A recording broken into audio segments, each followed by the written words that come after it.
নমস্কাৰ বন্ধু বান্ধৱীসকল, ডিজিটেল নগা জুলিলে স্বাগতম জনাইছোঁ। যদি মোৰ চেনেলত নতুনকৈ আছে, স্ক্ৰীনত দিয়া ছাবস্ক্ৰাইব বাটনটো ক্লিক কৰি দিব। মোৰ থাম্বনেইলটো চাই আপোনালোকে গম পাইছে কিহৰ কাৰণে ভিডিঅ'টো কৰিব লৈছোঁ। বলক দেৰি নকৰাকৈ ভিডিঅ'টো আৰম্ভ কৰোঁ।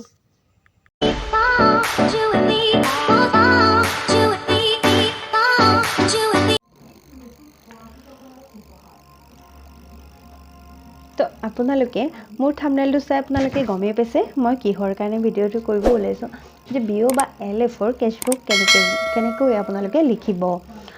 তো আপোনালোকে ফাৰ্ষ্ট আপোনালোকে কি লিখিব, নিয়মীয়াকৈ ঋণ প্ৰদান কৰাৰ হিচাপৰ তালিকা। যেনেকৈ মই ধৰি লওক মই 2016ৰ পৰা একদম 22লৈকে মই আপোনালোকক খৰচটো দেখাম, মানে এনেই থুলমূলকৈ। কিন্তু আমাৰ LF যিটো হৈছে সেইটো 18 চনৰ পৰা 22 চনলৈকে আমি আৰু এটা ভিডিঅ'ত মই দেখাইছিলোঁ আমাৰ 18 চনৰ পৰা আমাৰ মানে গোটটো মানে LFটো হৈছিলে। আৰু তো আপোনালোকক মই 2016 পৰা 2022লৈকে কি মানে কেছবুকটো মানে কেনেকৈ আপোনালোকে লিখিব, বা আপোনালোকৰ 19ৰ পৰাও হ'ব পাৰে, 17ৰ পৰাও হ'ব পাৰে, 18 হ'ব পাৰে, বা আৰু আগত হ'ব পাৰে, ধৰক 14 চন হ'ব পাৰে। তো মই এনেই লিখি আপোনালোকক দেখাইছোঁ। প্ৰথমতে এনেকৈ আপোনালোকে ঘৰ কৰি ল'ব, টেবুল বনাই ল'ব এনেকৈ। তাৰপিছত মই এইফালে জমা আৰু এইফালে খৰচ লিখি ল'লোঁ। তাৰপিছত 1 নম্বৰ মুঠ মাহেকীয়াৰ বৰঙণি। মাহেকীয়া বৰঙণি মানে আপোনালোকৰ যিটো মাহত ধৰক 100 টকা এটা গ্ৰুপৰ পৰা 100 টকাকৈ আহে।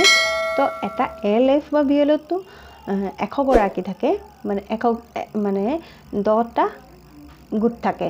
তো 10টা গোটত 100 জন মানুহ থাকে। আপোনালোকৰ এটা গোটৰ পৰা 100কৈ আহে। তো 12 মাহ তেতিয়াহ'লে আপোনালোকৰ 10টা গ্ৰুপত 1200 টকা আহে, 1200 টকা মাহত আহে। সেই ভুল হৈছে দেই, চৰি, 1000 টকা মাহত আহে, 1000 টকা মাহত আহে। 1000 টকা 12 মাহে 12,000 টকা হ'ল আপোনালোকৰ 12,000 টকা। এবছৰত 12,000 টকা।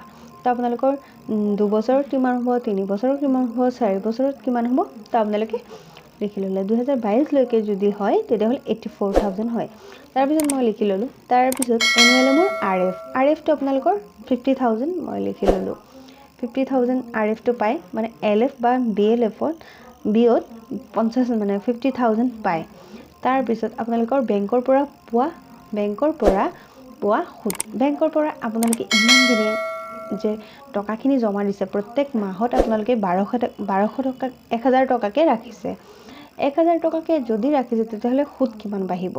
ধৰক 1000 টকাত কিমান হয় বাৰু, কিমান হ'ব, 40-50 যেনেকৈ হয় তেনেকৈ আপোনালোকৰ যিমানেই হয়।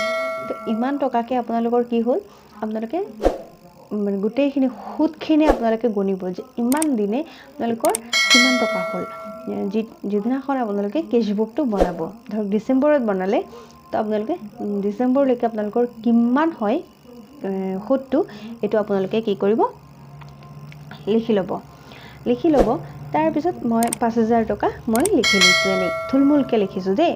তাৰপিছত সদস্যসকলৰ পৰা পোৱা ঋণৰ সুদ, যে আপোনালোকৰ গোটত ব্যৱসায় কৰিবলৈ যে গোটখিনিয়ে আপোনালোকৰ পৰা টকাখিনি লৈছে, সেই টকাখিনি ধৰক তাৰ পৰা আপোনালোকৰ যদি 10,000 টকা দিছে, 10,000ৰ পৰা আপোনালোকে 10,000ত কিমান হয়, 200 টকা হয়নে, 200 টকা। তো 2%কৈ আমাৰ LFত তেনেকৈ হয়, 2%কৈ আমাৰ সুদ হয়, যেনেকৈ 200 টকা হয়।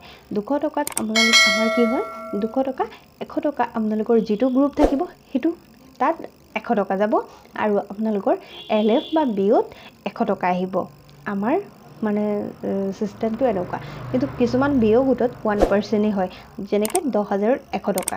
কিন্তু আমাৰটোত নহয়, আমাৰটো ধৰক দুইটাই লাভৱান হ'ব, আপোনালোকৰ গোটটোও হ'ব, আপোনালোকৰ BO বা LFতো হ'ব। আপোনালোকে বুজি পালে। তাৰপিছত মই ইমান দিনৰ সুদ কিমান পালোঁ, এইটো 9,000 টকা লিখি ল'লোঁ।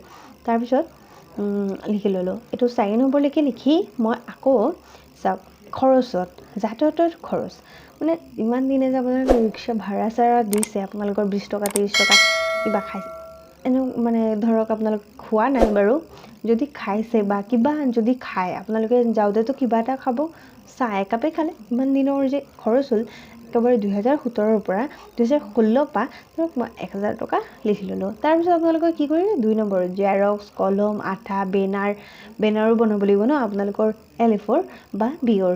তো এইখিনি গোটেইখিনি খৰচ আৰু বেলেগ আপোনাক মানে ষ্টেপুলাৰ যিমান বস্তু লাগে এইখিনি 500 টকা লিখিলোঁ।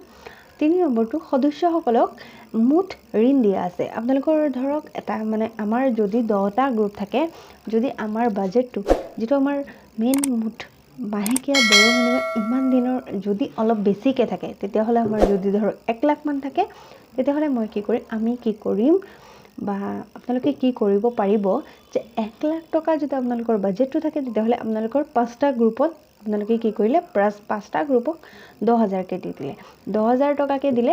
তাৰপিছত কি হ'ব, এইটো মাহত আপোনালোকে 5টা গ্ৰুপক দিলে, তাৰপিছত এইখিনি আকৌ মাহে মাহে ক্লিয়াৰ কৰি থাকিলে, আকৌ এইখিনি শেষ হোৱাৰ পিছত আৰু 5টা গ্ৰুপক দিব পাৰিব। আপোনালোকে বুজি পালে? তো 50,000 টকা আপোনালোকৰ ধৰক হেৰিত গ'ল। আৰু যদি বাজেটটো কম থাকে, তেতিয়াহ'লে আপোনালোকৰ যদি আৰিফো পোৱা নাই বা আপোনালোকে ব্যৱসায়ো নকৰে, তেতিয়াহ'লে আপোনালোকে কি কৰিব কমকৈ দিব। যেনেকৈ ধৰক এটা গ্ৰুপক যদি আপোনালোকৰ বাজেটটো কম আছে, তেতিয়াহ'লে 5,000 দিব, প্ৰথমবাৰ 10,000 দিব, 10,000 দিয়াৰ পিছত 2,000কৈ 5 মাহত শেষ কৰিব লাগিব। বুজি পালে? তাৰপিছত 4 নম্বৰটো হ'ল LF4 অনুষ্ঠিত হোৱা অনুষ্ঠানবিলাক। ধৰক আপোনালোকৰ কিছুমান অনুষ্ঠান হয়, ধৰক LF4ত কিবা মিটিং পাতিলে, তাৰপিছত কিবা কিবি খৰচ পানী চানী খালে, কিবা কিবি হ'ল, এইবিলাকত 200 টকা গ'ল। আপোনালোকে বুজি পালে? তাৰপিছত আপোনালোকৰ 5 নম্বৰটো এইফালে ধৰক আপোনালোকৰ এইটো কি কয় জমাত আপোনালোকৰ বেংকত মুঠ টকা আছে। আপোনালোকৰ বেংকত মুঠ টকা আছে ধৰক 96,000, হিচাপ 96,000 আপোনালোকৰ বেংকত আছে আৰু হাতত জমা আছে 300 টকা। আপোনালোকৰ মেইন যিটো বাজেটটো আছে 1,48,000। আপোনালোকে বুজি পালে? তাৰপিছত খৰচটো মুঠ এইখিনি চাওক, ইয়াত আপোনালোকে 1,500, 50,000, 200 আপোনালোকৰ যিটো আপোনালোকক মানে সদস্যসকলক আপোনালোকে যিটো ঋণ দিছিলে আপোনালোকে ঋণ দিয়াৰ এইটো আপোনালোকে কি কৰিব খৰচত ধৰিব। বুজি পালে? খৰচতেই ধৰিব। তো খৰচত আপোনালোকে 51,700 তো আপোনালোকে ইয়াত লিখি ল'লে, মই এনেই লিখি লৈছোঁ। তাৰপিছত আকৌ 1,48,000ৰ পৰা আপোনালোকে 51,700 মাইনাছ কৰি দিব। মাইনাছ কৰি দিলে 96। আপোনালোকৰ বেংকত কিমান আছে ধৰক 96 আছে আৰু হাতত জমা আছে 300 টকা। ধৰক এনেই কিবা কিবি কামত ৰাখিলে, যে আপোনালোকৰ কিবা বা ৰাখিলে বা আপোনালোকে আকৌ জমা দিব, তেনেকুৱা ধৰক 300 টকা আপোনালোকৰ থাকিব পাৰে, কিবা এটা জমা হাতত থাকেই মানুহৰ। ধৰক আপোনালোকৰ এইটো মাহত আপোনালোকৰ কি হ'ল, এটা মাহত আপোনালোকৰ যিটো আপোনালোকৰ মিটিংটো পাতিলে, সেই সভাত ধৰক 3টা গ্ৰুপ আহিছে, 300 টকা। 300 টকা লৈ পেলাইতো আপোনালোকে প্ৰতি মাহত আপোনালোকে বেংকত জমা দিব নাযাব, হয়নে নহয়? তো আৰু এটা মাহ নেক্সট মাহত যাব, সেইটো কাৰণে ধৰক 300 টকাটো বাকী আছে। তেনেকুৱাকৈ থাকেই বাৰু, এইটো কোনো কথা নাই। তাৰপিছত চাওক, আপোনালোকৰ 1 লাখ টকাটো বাজেট আছে আৰু 51টো আপোনালোকৰ কেনেকুৱা খৰচত গ'ল। 96,000 কি হ'ল বেংকত আছে আৰু হাতত জমা আছে 300 টকা। আপোনালোকে বুজি পালে? কেছবুকটো আপোনালোকে কেনেকৈ লিখিব চাওক, এনেকৈ আপোনালোকে লিখি ল'ব। আপোনালোকে চাগে বুজি পালে মোৰ কেছবুক লিখাৰ নিয়ম ধৰণ। তো আপোনালোকে এনেকৈ আপোনালোকে কেছবুকটো ওলাই পেলাব, প্ৰত্যেক বছৰত ওলাব, তেতিয়াহ'লে আপোনালোকৰ খেলিমেলি নহয়। বা আমাৰ কি হয় LF4 আমাৰ সমবায়ত এনেকৈ কেছবুক বনাই আমি সমবায় অফিচত জমা দিব লাগে। আপোনালোকৰো হ'ব পাৰে, যদি হয় এনেকৈ বনাব, আৰু যদি নহয় তেনেকৈ ধৰক আমাৰ যদি ব্যৱসায় থাকে, তেতিয়াহ'লে আপোনালোকৰ এক্সট্ৰাকৈ কেছবুক কিনি আপোনালোকে লিখিব লাগিব। যদি ব্যৱসায় হয়, আমাৰ ব্যৱসায় নাই ধৰক, কিন্তু আমাৰ গ্ৰুপবিলাকত ধৰক কিছুমান গ্ৰুপত কি হয় 10,000কৈ আপোনালোকে দিলে এটা গ্ৰুপক, সিহঁতে কি কৰিলে পিঠা পনা যি আছে এইবিলাক বনাই আপোনালোকে বিজনেছ এটা কৰিব পাৰে। তেতিয়াহ'লে আপোনালোকৰ মই যেনেকৈ ক'লোঁ, আমাৰ LF4ত তেনেকৈ 2% লওঁ, যেনেকৈ বিঅ' গোটত 1% লয়, কিছুমান মই যিমান দিনে জনামতে 1% লয়। কিন্তু আমাৰ LF-ত কিন্তু আমি 2% নিজৰ আপোনালোকৰ গ্ৰুপটো আপোনালোকৰ লাভৱান হ'ল, আমাৰ LF-টো লাভৱান হ'ল। বুজি পালে আপোনালোকৰ? ইয়াতো বাঢ়িলে, তাতো বাঢ়িলে। এই মানে বুজি পালে আপোনালোকে, আপুনিও পালে, মানে আপোনাৰ নিজৰ গ্ৰুপতো গ'ল, আকৌ LF-তো আহিলে।